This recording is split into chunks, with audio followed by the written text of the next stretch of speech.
This is Thrive Perspectives, an ever-growing discussion about the issues and ideas that shape our lives, with your guide, Dr. Matthew Jacoby. Good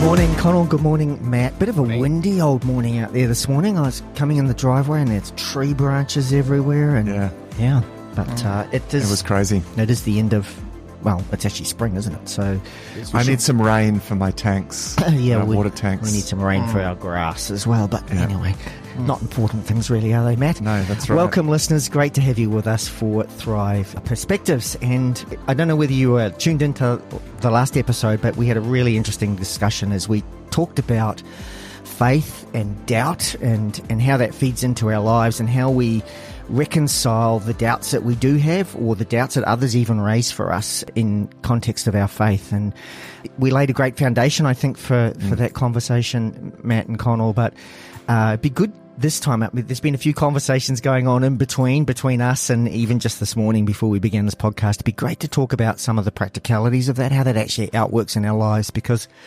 it's really easy to talk, the sort of theoretical kind of, here's how we need to think, but actually it comes down to how we feel and then how we process those feelings in the context of our faith. And I think it'd be great to pick that up and take that this morning. And I think the foundation is important because we need to understand what we can know and how we know what we know. And there is some important kind of philosophical matters around faith and doubt and what's the difference between knowledge and faith, I said last time, faith is a kind of knowledge. I think all of that is important. So if you haven't listened to the previous episode, I think it would be good to do that. But it leads into a whole lot of issues, and this is a practical issue for Christians. And I have a lot of conversations with Christians who really struggle with doubt and how to overcome almost this tendency to overthink things. And I think we're all overthinkers. This is like Overthinkers Anonymous or Not So Anonymous. Connell, what do you reckon? Absolutely. So Connell, to talk us through perhaps some of the issues. Let's open the lid on some of these issues and then we can talk through some of the things that we face even as Christians in relation to doubt.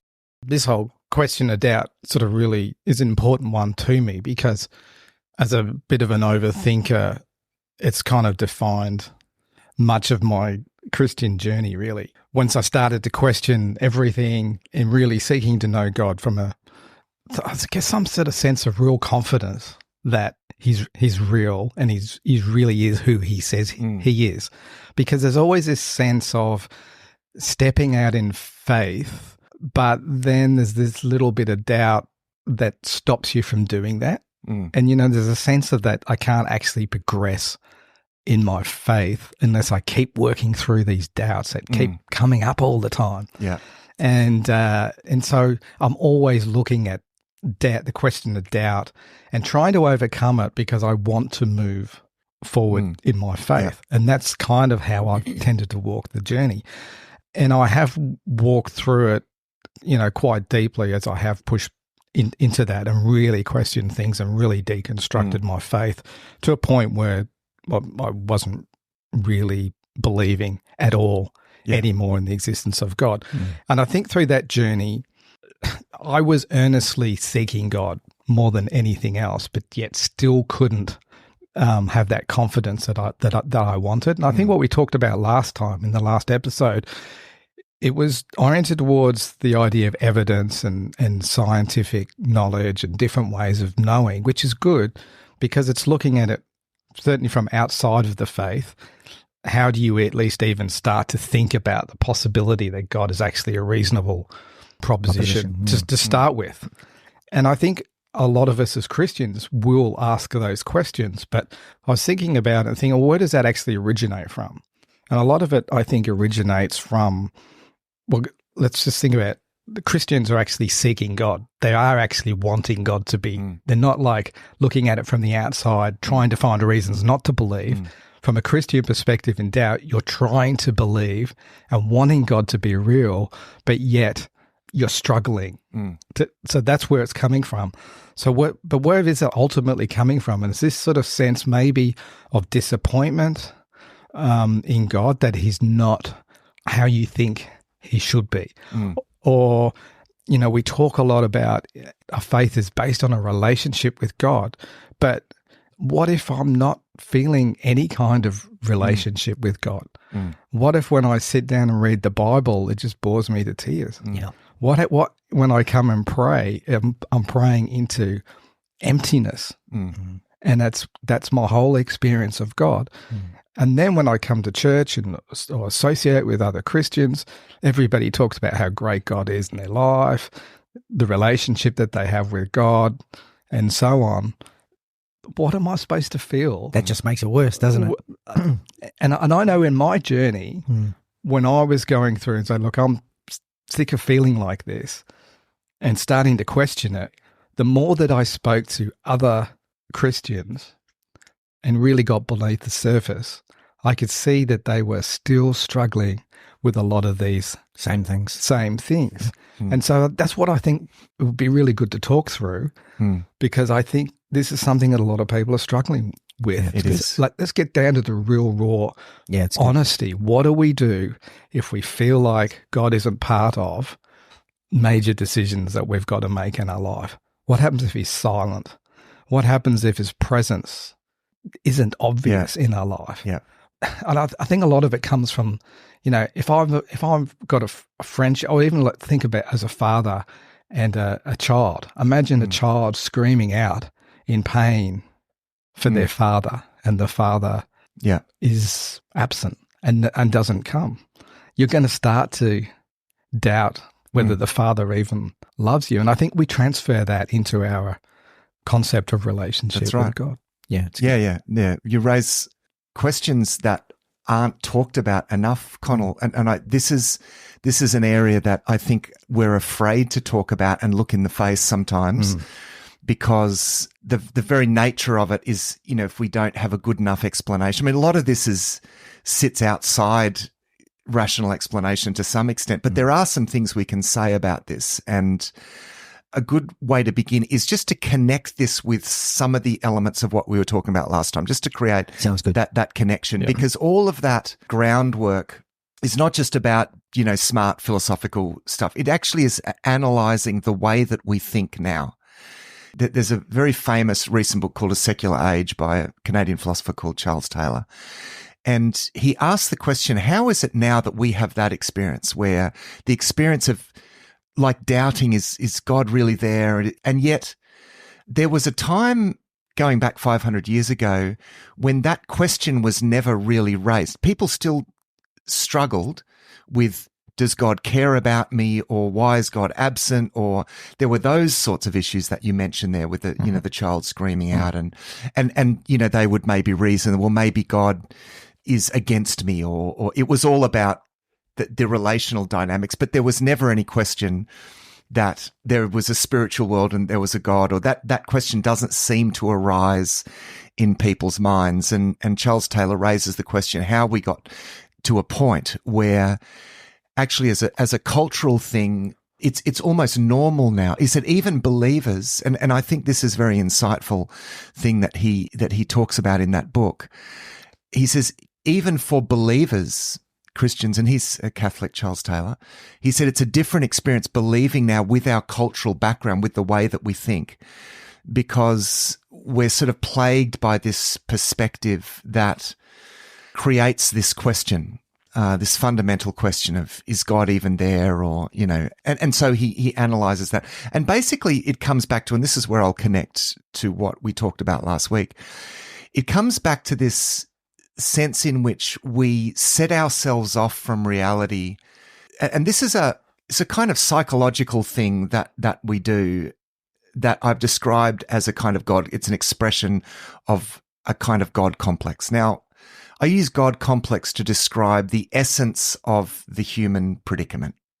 This is the essence of human sin, an original temptation. Then you will be like God, eating from the tree of the knowledge of good and evil. it's indicating there's a perspective that they would have by eating from the tree of the knowledge of good and evil that they weren't meant to have. You know, they were meant to have this innocence sitting so much inside God's goodness and being good themselves in the sense that they had no knowledge of anything outside of that, right? And so by eating from the tree, in a sense, they take one step outside of that and it becomes this option in a way. And in fact, we see the successive generations of degradation of human beings. And anyway, that's the biblical story, isn't it? But essentially what you've got there is a kind of God complex. And I do think that this is, when I talk to people about these things, and even for me, that experience is a very familiar experience to me. And I genuinely feel that I have been able to overcome that by dealing with this very perspective, by recognizing that when I even ask that question, what I'm asking is a relationship to the reality of God that looks like me setting myself off from some fact that's separate to me, like some objective fact. And that is problematic in the sense that I'm looking to know something in a way that is not the way that we're meant to know things. So it's like we have this addiction, and this gets to the contemporary condition that we sort of worked up to in it last time, is that we have this condition where we will only recognize something as knowledge, as really being known, if it's in this sort of subject-object relationship, like it's a fact that I can look at and understand and experience in some sort of tangible sense. But what if that is not even possible with God? That kind of knowledge, and actually it's not really. So one of the things that and I'll let you jump in and you can pull me to bits after this because I know you want to. And I want you to as well. Oh, yeah. Okay. Because I think getting it's a bit important philosophical there, man. I think. Yeah, no, I know. And you're wanting to get practical. But for me, my journey in, studying philosophy and understanding ways of thinking, this is not, I don't section off that academics part of my life from from my spiritual journey. I mean, my life since I became a Christian has been a spiritual journey of coming to know and be more aware of God. That is, of knowing God is the central preoccupation of my life. And any intellectual journey in that has been really a journey of understanding how we think the way that we think. And this was a matter of calling for me. This was something that God called me into. And I know that intellectual stuff can lead people away from God if it's not, if it's not within that broader journey of a journey with God. And for me, I have felt that my journey in studying philosophy, and of course, within the context of studying biblical worldview and studying scripture, but my studies in philosophy have genuinely led me to significant spiritual breakthroughs because I've been able to analyze the problematic ways in which I sort of set myself off from reality and then find that I'm only recognizing certain things, like psychologically, only recognizing certain things as knowledge, expecting to know God in certain ways that essentially makes God less. And this has been really important for actual practical breakthrough now for me. I recognize now, and if I can just describe the difference now, so I totally recognize what you're saying is that experience of, man, I'm like, is God even there? And just thinking over that and struggling with that sense of trying to understand, or why wouldn't God do that? Or why wouldn't God do this? Moving from that to actually understanding that I am inside something unfolding. And the way that I put it is like I am immersed in the great river of the being of God, and I'm being carried along here. And the river is carrying me through really difficult experiences. And it's not like I don't have the sense of, oh, God out there somewhere, why aren't you coming to help me? Because I'm moving through that immersed in a sense in that sense of the presence of God. Now that sounds very idealized, and I'm not saying there's no struggle in those moments. But for me, the difference is recognizing that I'm not set off from this knowledge in that way. It's been a process of learning how to be aware that I'm actually inside this reality. Mm-hmm. And that is experientially significant for me. You know, it begins with an acknowledgement, Lord, you are present. I'm immersed in your presence. Mm-hmm. I'm in the midst of an unfolding miracle. It makes sense to me why I would not understand that, because I'm on the inside of it, right? Yeah. Understanding for us means standing on the outside of something, seeing it all, and being able to look at it in that subject-object relationship. Mm-hmm. I don't have that relationship with God because God is not an object, neither a tangible object nor an intellectual object that I can know in that sense. Yeah. I can only know by being in the midst of this great river of being and, in a sense, moving with God in that sense. Mm. But the thing that previously has stopped me from that is that I got so caught up in trying to know God in this objective sort of sense that it almost blocked my awareness that I'm actually already inside this thing that I'm trying to know from the outside. Yep. Does that? Now go. Yeah. Pull me to pieces. No, I'm not going to pull you to. I think what you're saying is right. I think there's another way to look at it, because I still think, even talking about it as treating God as, you know, on the something to observe or a subject, you know, to analyze. Let's say for clarity, say an object to analyze. Yeah. Because the way that I've used the language is we are subjects. We're the subject, and he's the object. Yeah. Okay, good. Yeah. And I think that's one way to look at it. But I think a lot of people wouldn't necessarily see that that's what they're doing, because I think doubt is something that grows gradually. You're not starting out to go, I want to prove God to be real before I put my trust in him. I want to put my trust in him. In fact, I have put my trust in him. And when I put my trust in him, I'm not really sure that it's working out. I've maybe feeling let down, or maybe feel like he hasn't got me, or the promise of that relationship just isn't. So why? But why? Because you're right. Let me just say, at first, I came to faith not through me working it out, because in fact, when I came to faith, I was probably at the peak of my certainty that it wasn't real. Mm. And yet God took hold of me. It's like God enveloped me in a sense. Yep. And I found myself knowing something in a way that you know, that I just couldn't doubt. And yet it's hard to explain. Yeah, and yet it's hard to explain. And yet, as I went on through my Christian life, the doubts started to arise because I, in a sense, relapsed a bit into that other way of thinking. Even though I was very much on the inside, my mind wanted to jump on the outside and look in and understand it all in that sense. But it's interesting because it's almost like that's what God does when we're outside. It's like he actually kind of grabs hold of us and brings us in. And then when we actually start on our Christian journey, I know... Well, it happens even within the Christian journey. But possibly. I know even as a Christian, looking at amazing things that happen to people who are outside the Christian faith that God does to bring them in. Yeah. And then when you become a Christian, the way that God's moving isn't so dramatic.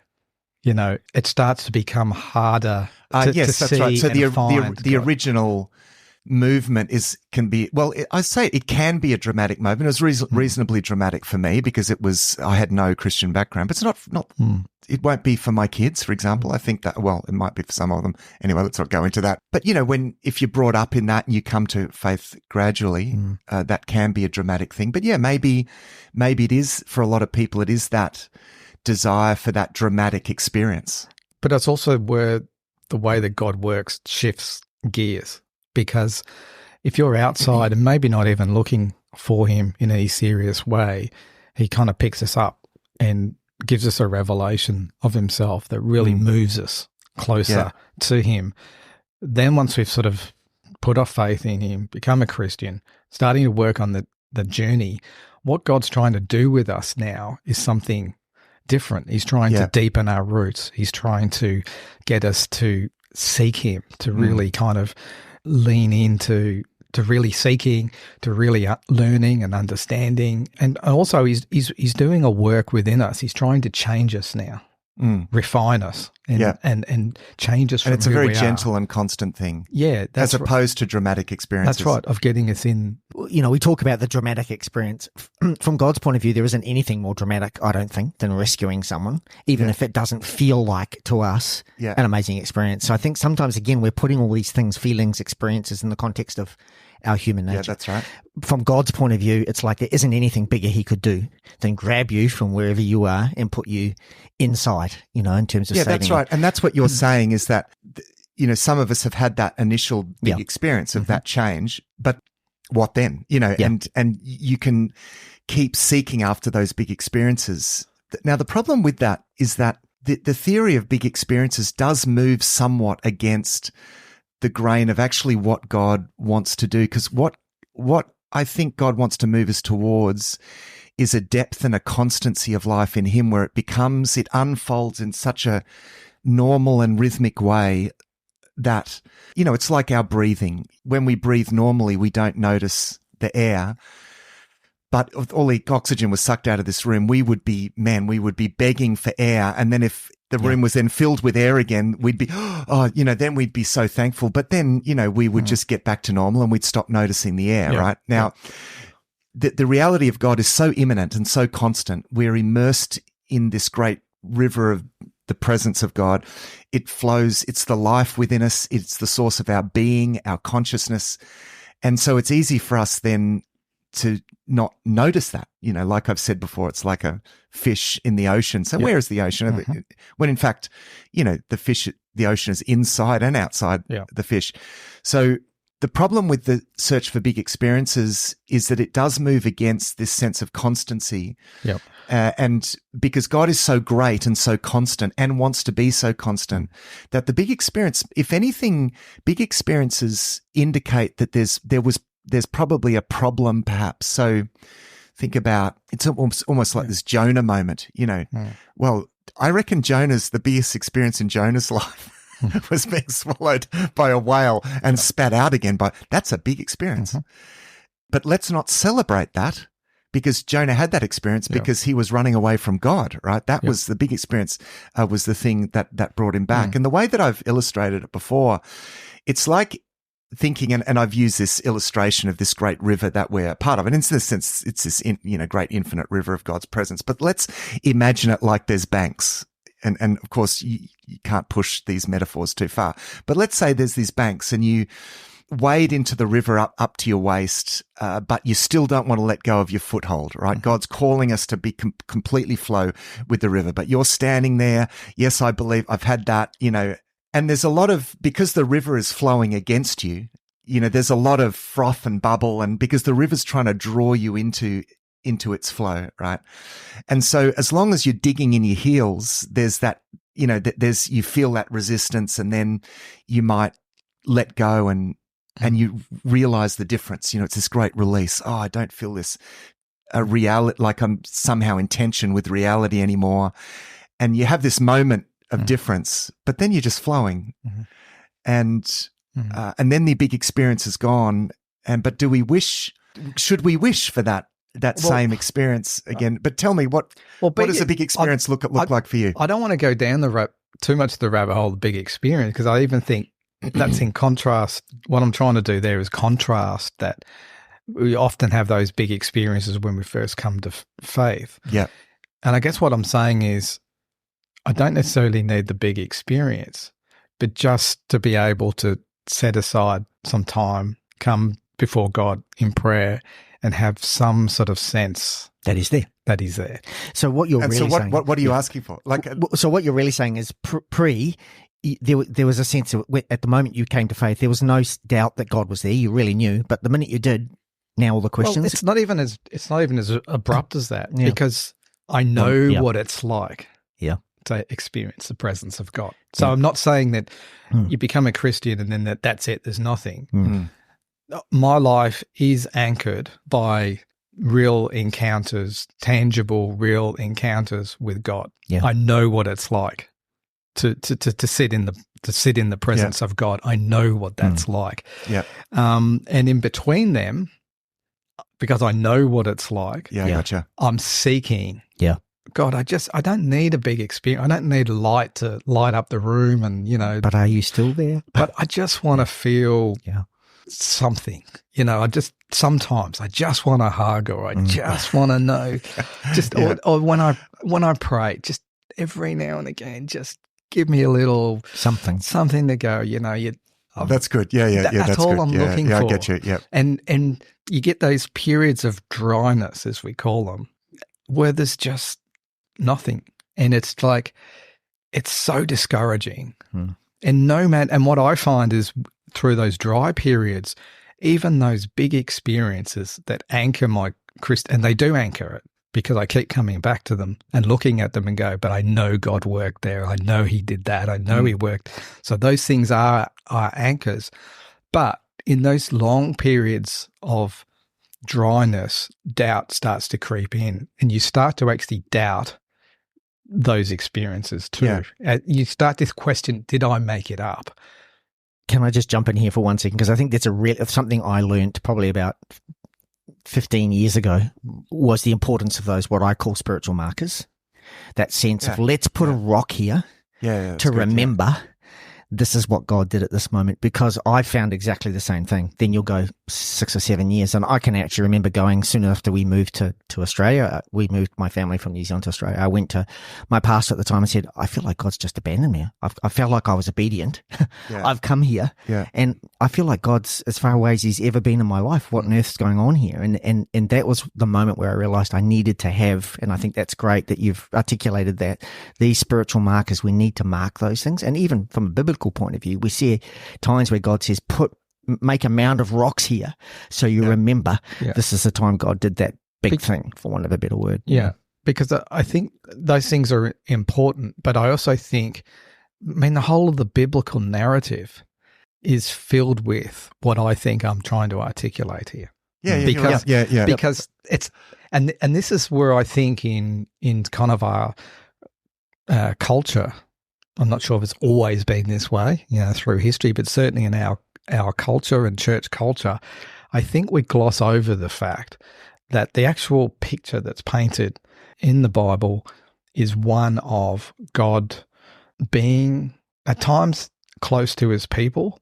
but then also withdrawing or not speaking, when I think, from my own human wisdom, God, you should have said something then. You should have intervened. You should have, where were you? But yet is a reason why he's painting all through the narrative, is saying, this is how it works.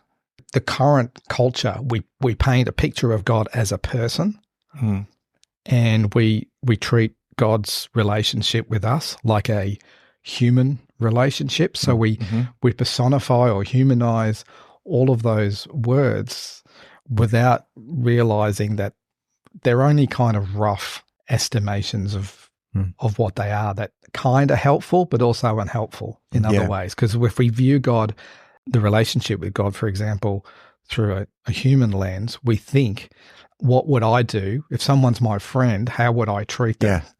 And then I go, well, that's why I think you should intervene in this way, God. And I think, as I say, the whole biblical narrative, if we take an example like Job, in the time of his life, the worst. He feels abandoned. Totally abandoned. And then in the absence, he was experiencing silence from God, because his friends then came to try to go, well, this is what I think's going on. And obviously they were all completely off the mark.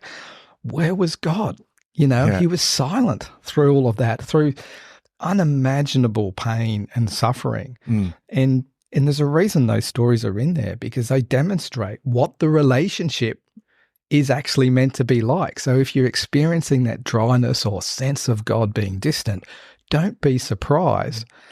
Even though I think in Christian circles we talk about relationship as if, I have such a great relationship with God. God's so amazing. He does so many good, And you might be thinking, whoa, that's not my experience. That's not my experience. But if we go back to the biblical narrative, that's not the picture that is painted there. That's right. And the Psalms, goodness, so many times, how long, O Lord, how long?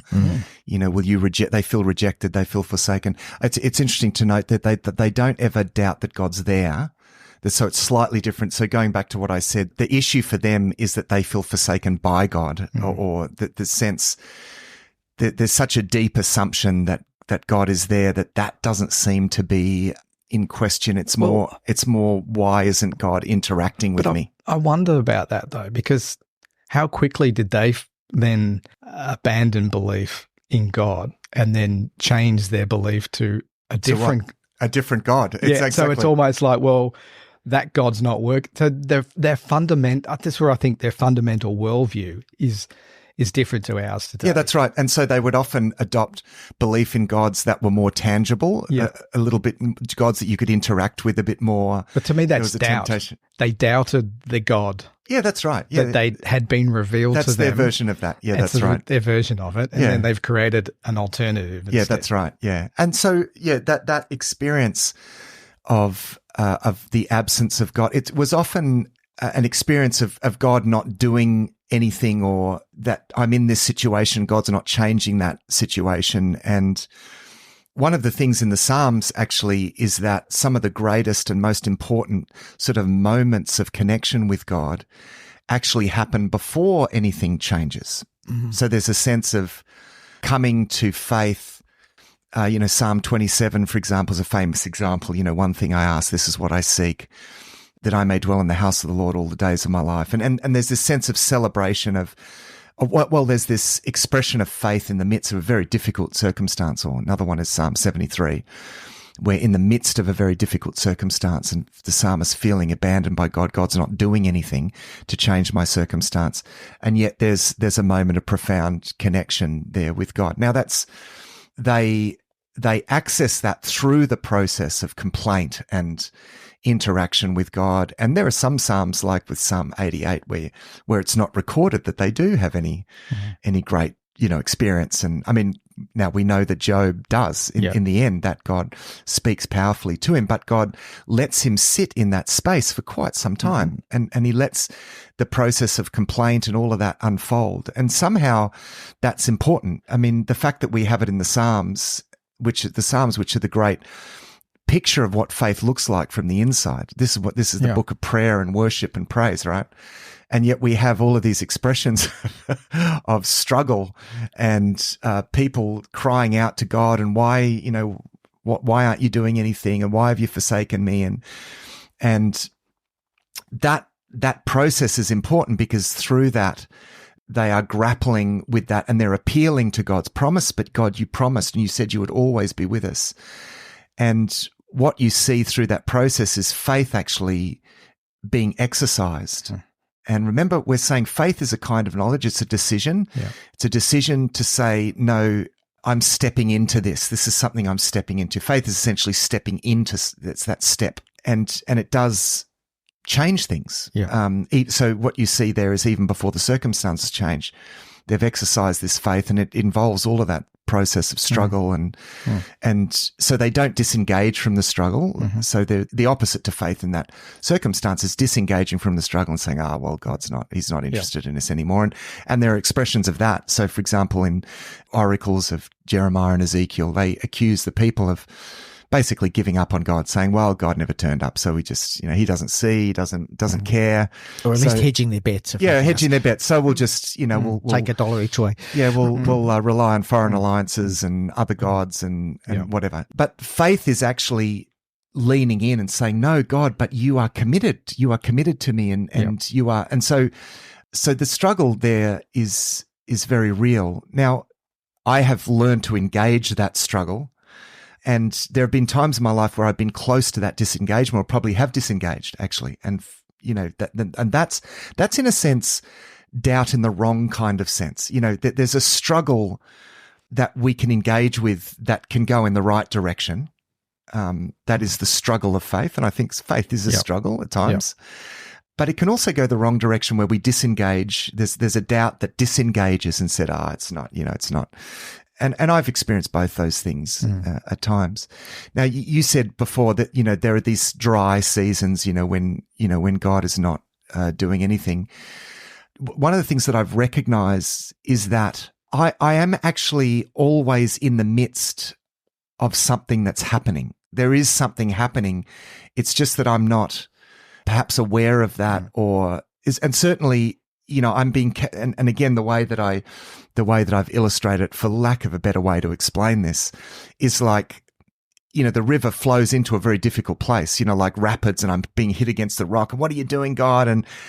But the river that carries me in will carry me out the other side. The constant thing there is this sense of the flow of God's carrying me through those experiences. Now, the degree to which I'm conscious or connected with that sense of God's presence, that goes up and down, admittedly. Absolutely. There are moments when I'm very aware of that, and there are moments where I'm less aware of that.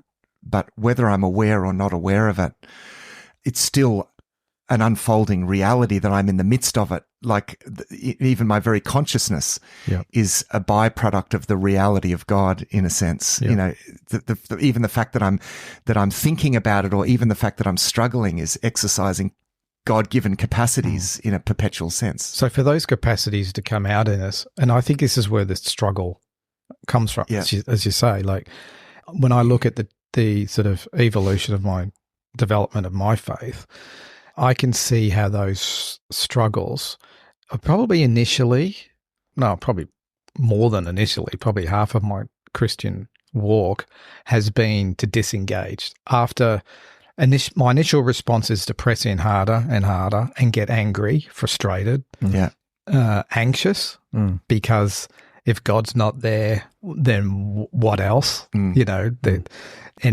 your worldview may start to feel like it gets challenged, and you become defensive of that and say, well, I can't deal with that. So you kind of stick with it. But then, and you're constantly in this flux of bouncing around of emotions and it's quite a fear-inducing thing to be in that turbulent time of trying to question things. And ultimately, I would then start to disengage. And I think the point where that has changed would be when God does actually show himself to some degree, and I realize that he is actually there, and he wants me to trust him irrespective of what I'm feeling or how I think he should be. So what do you acting. mean? So what do you mean by God show himself, or like what do you mean about when you talk about these experiences or awareness, or what do you mean by that? So I mentioned it on an earlier episode going back a while ago, but I struggled, especially going through uni, going from a really strong faith to really questioning faith. And in the end, I went through multiple episodes of saying to God, I just want no more to do with this. I'm just sick of it. You said I have no relationship with you. You never speak to me. You never communicate. You might as well not be there. And I'm starting to question whether you actually are there. So I would completely then disengage, because then I'd start to look at the science and go, well, maybe I've made a mistake here. Maybe I should ditch this whole God thing. Yeah. It's not going anywhere.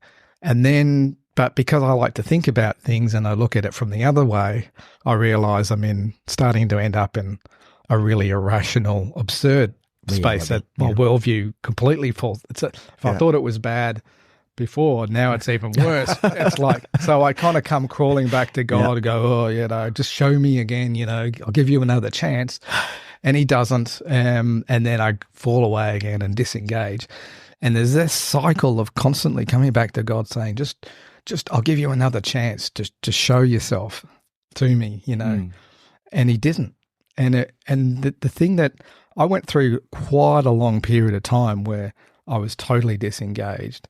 And then I came back to God, because even just thinking about it rationally and reasonably, I then started to say, look, I do believe that you're there, God. I can't, it's an inescapable fact for me. It just keeps coming back. But this time, I no longer want to place a demand on you that you ever have to show yourself to me or reveal yourself. I'm just going to trust that you are there all the time, irrespective of what happens or how you feel.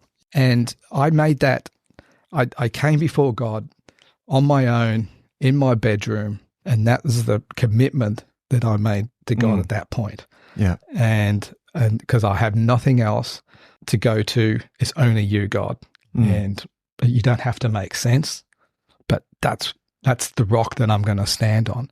And so it was actually at that point, was sitting there, and I just said, but anytime you want to reach out and just grab hold of me, just do it.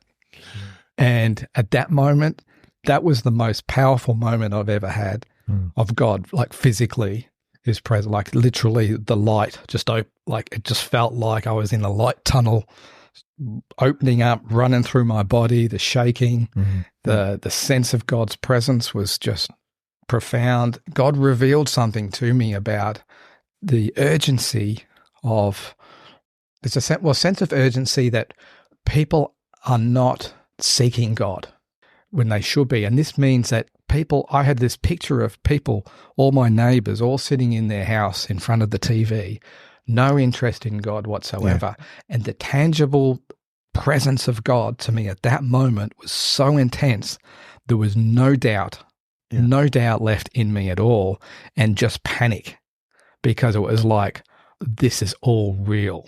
People are actually lost. People are completely oblivious to what's going on. I've just seen and felt the tangible presence of God in a completely undeniable way. You can imagine having all doubt flushed from your whole being. I could only even stand it probably for like a minute, and I was thinking, I just don't know how much more I can take of this. And that's and then it sort of just contracted and went away, and I was just completely shook up from it. And that was a really important thing for me, because I was able to actually see it didn't happen until I was prepared to say, I'm just going to trust you no matter what. Now, I'm not saying that experience is that there's any kind of pattern in that. For some reason, God chose to do that for me then. He doesn't work like that through most of my life, but that was one particular moment. But I know the point that was being made. He wanted me to actually come before Him with that sense of, I just give up. I'm just going to stand on what you've told me is true. Whether I see it, whether I experience it, I'm just going to trust that you're always there. And then you sort of realize, but that is actually what He said in the Bible. It's just how it's going to be. He's always there, but you're not going to be aware of it. And so I think that was a really important journey for me through faith. Now, I've had multiple experiences, not quite as intense as that, but where I would still start to slide away and disengage again. And I always keep coming back to, I've just got to try. And it goes back to what you said, Matt, back at the start too. And I think this is where it feeds into this whole idea of God being always around, just trusting that He's always around you. He's always there. It's just like the air that's around you. You've just got to just live in that. This is where I think when we personify God and treat Him as a person and a relationship, like a human relationship, it's not. He's personal, but not in the limited way that we're used to with other, like you're there and I'm here, and but that's how I look for God. Far more pervasive. That's right. I think God should be like that's how my conjecture of God is based on that, or in terms of relationship. So I think I expect Him to be there like any other. Yeah, it's like you turn up at a cafe to meet someone, and when someone doesn't sit opposite you at the table, it's there's no one there, and I think we expect God, to have that experience of that subject-object experience where God sort of comes in and there's no doubt that there are moments where we have these experiences that something breaks through. And so I want to just pick up on that point, because there is this imperative to seek God and find. And let me use another illustration. I think probably I find myself going for metaphors because they help to explain, I think, something unexplainable. This is another metaphor, and I've used this before. I actually use this in my book, Deeper Places, which is a book on the spirituality of the Psalms, to help to explain some of this dynamic that we're talking about, particularly the process of seeking God, and why, if we're immersed in the presence of God and God is within us and without us, and why do we need to seek God as though He's somewhere else? Well, we're actually not. we're not seeking God because God is somewhere else, but there's an importance to seeking God. And the way that I've illustrated it is, we have this natural God complex. It's essentially sin. And even as Christians, we still have this propensity to revert to ways of thinking and attitudes that are sinful in this sense that I'm going to describe. It's a little bit like we form this kind of this hard skin, this hard cocoon almost. We cocoon ourselves, and this is what the Bible, refers to as, talks about, being soft-hearted and hard-hearted, and in a way, all human beings have this hardness of heart issue. It's not just located in your particular struggle. It's just something that it's a propensity that we all have. And the way and this is where seeking God is important. The way that I've illustrated this is that we're like in those situations, like those deep sea submarines in the ocean. Imagine that God is this infinite ocean of God's presence, and we become like these deep sea submarines. So imagine you're in a deep sea submarine, but your native environment is actually out in the ocean, but you're inside this cocoon, and you have this sense like God is everywhere in this sense, but you have, in a relational sense, and this is where this kind of breaks down, because even when we doubt or shut ourselves off from God, ironically, he's still upholding our very being and enabling us to even be conscious of what's happening, right? Yep. So in a sense, the process of seeking God for me is like taking that cocoon and pushing it deeper into the things of God. Yeah. And when a submarine goes deeper, there comes a point where the depth starts to exert pressure on the skin. Yeah. And often when that happens, particularly if we're not willing to let go, of our little controlled world that we want to play God over, because in order to feel like we're God, we have to create a small enough universe or small enough world over which it's possible to feel like we're in control. And so we live in these sort of cocoons, a little God complex cocoons. And we can, as I said, we easily revert to this. But this seeking God for me looks like me with all of my hard-heartedness pushing deeper into God. And there comes a point where the pressure of God's presence starts to exert upon the hull of the submarine. The hull of the submarine, and it starts to creak and crack. And that's where, and I know from experience, it's often been at that point where I've pulled back. And this is the decision that we then make. No, I'm going to seek God and I'm going to completely surrender. This is where surrender is important, right? Because it feels like a kind of death going any further, because you are going to lose everything. Yeah. You're going to lose your whole sense of control, and you are going to find yourself immersed in something that you cannot control, and yet it's your native environment, and yet there's this discomfort that comes. And often that's when we seek God to a certain point, and then we sort of back off because it exerts that pressure on the hull, right?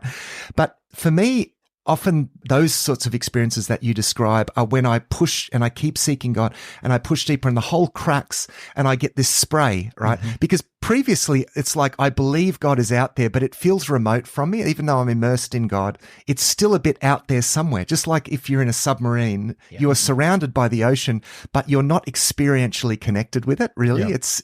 You have shut yourself.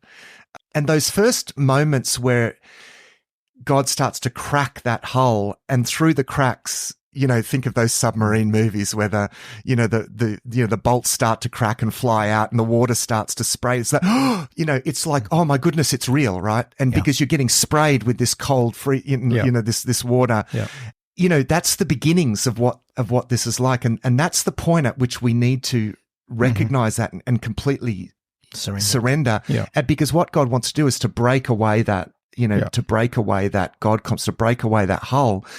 And for me, the experience of knowing God is a little bit like, I've done deep sea diving. It's a little bit like when you deep sea dive, you equalize your ears. You have to keep equalize. Mm-hmm. Otherwise there's this pressure. And the idea is that the pressure inside your eardrums matches the pressure of the ocean outside. Because if there's a discordance between the two, it causes immense pain. The discordance between the internal pressure and the the external pressure.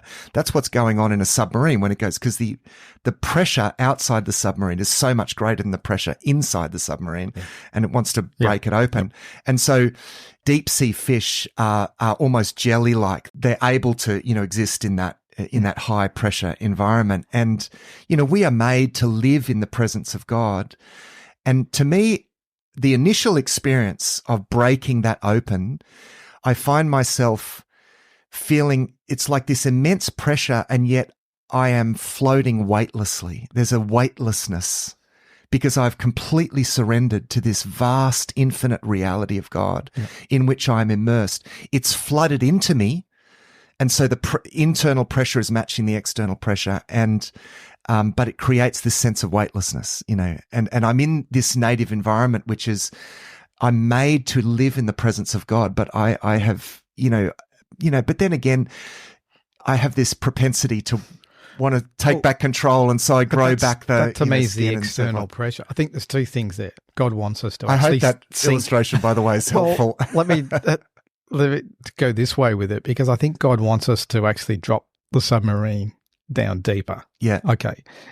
That is uncomfortable for us, because when we do that, it means that we are actually having to let go of certain things that are not the way that God wants us to know Him. Yeah. And so if I look at myself, the way that I want to know God, I probably want to control Him.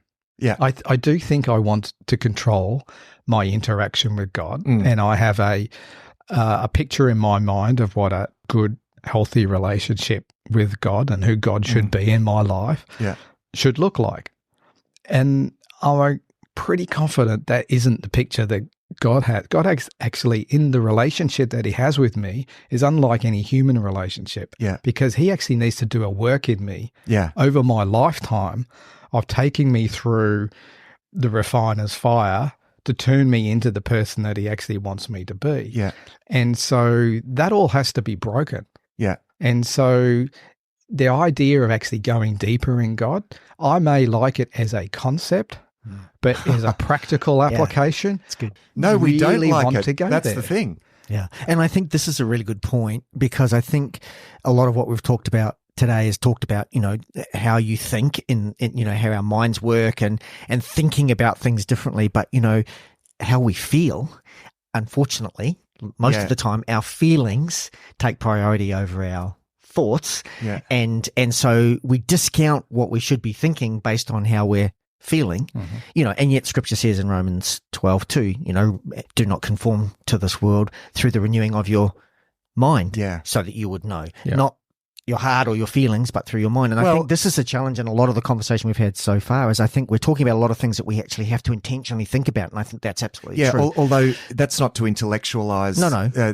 Yeah, it's because that in a sense we're saying that there's something greater than we can even conceive of in the rational sense. But there's a decision to make. That's right. That's what I was trying to say. Because Connell got to a point of making a decision in his experience. Regardless of how he felt, he made that decision. Well, and I think the feeling thing is hard, because what God wants us to do is actually, He needs to lead us into a way of us letting go of who we want to be, put our roots deep down into God in a way that we don't feel that we need to control Him, or that we need to control our knowledge in Him, or how our relationship exists with Him, that those roots become so deep that no matter what, our trust and faith and hope is firmly planted in Him. And that is the narrative of Scripture. All of the struggles all through Scripture. If none of that was in the Bible, I think we'd have a problem, because it'd be painting a picture of reality in the Bible that isn't actually real. But the truth and the rawness of the picture that's painted in the biblical narrative completely backs this up. I don't know why, as Christians, we have this expectation of God, to relate to us the way that we think He should, when in the biblical narrative, that is not the and there's a reason for that. And I think He demonstrates it, that He wants us to trust. He wants us to hold out that no matter what is flung at us, we will always still hold true in the knowledge of what he's done for us. Yeah, that's right.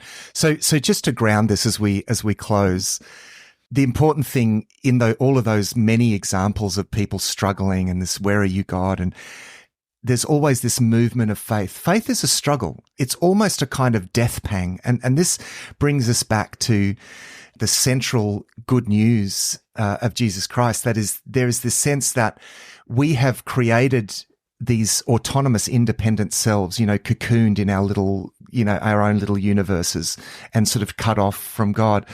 And Jesus is saying it is now possible for you to be reconciled with God, but it also involves a kind of death. It involves us surrendering ourselves completely over to God.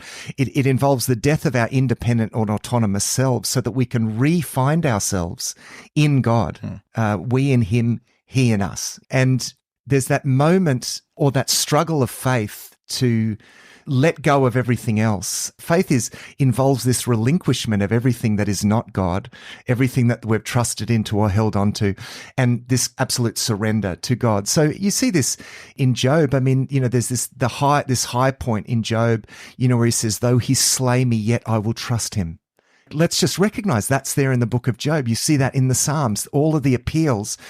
Psalm 22, my God, why have you forsaken me? And why are you so far from me? But he said, there's this constant, but you are my God. And there's this exercise of faith, but it's an unfolding struggle because he's making the decision to step into this reality and to surrender to this reality. And I think for people who are struggling, I would say embrace that struggle, because the struggle is a struggle of letting go of a whole way of being.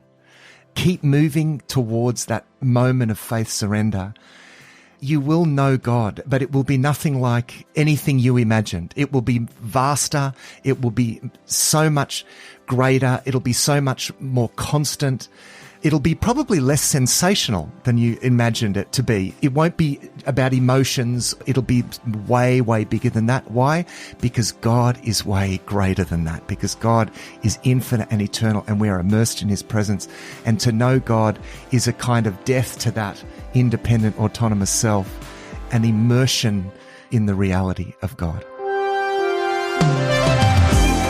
Thanks for joining us for this episode of Thrive Perspectives. Our hope is that these discussions will challenge you to look at life from a new perspective. You'll find all our resources at the Thrive Today website, thrivetoday.tv. If there's a topic that you'd like us to discuss, please email us. Our email is contact@thrivetoday.tv. Until next time, our prayer is that you will thrive.